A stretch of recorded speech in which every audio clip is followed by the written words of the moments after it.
Skal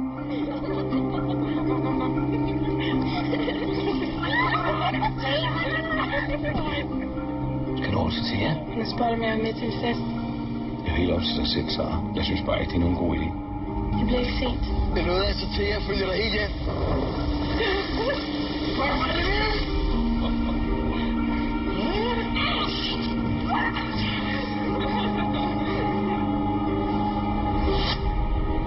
Jeg er bange for, du er på vej væk fra Jehova.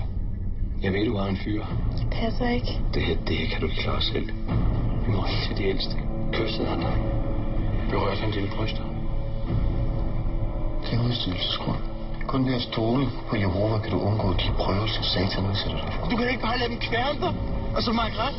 Og så er det farvel til mig. De manipulerer dig i helvede til. De har sandheden på deres side. Du kan ikke vide, når du ikke tror på noget.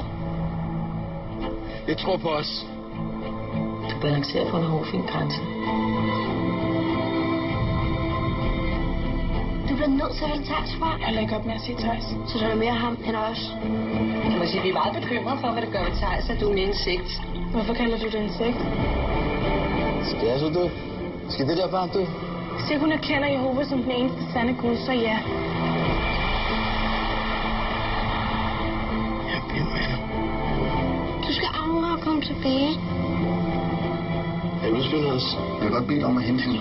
Det er for hendes eget bedste. Jeg kan ikke se dig mere. Gud ser alt. Så bliver jeg også se, at du vælger at tro på mig, fordi du holder af mig.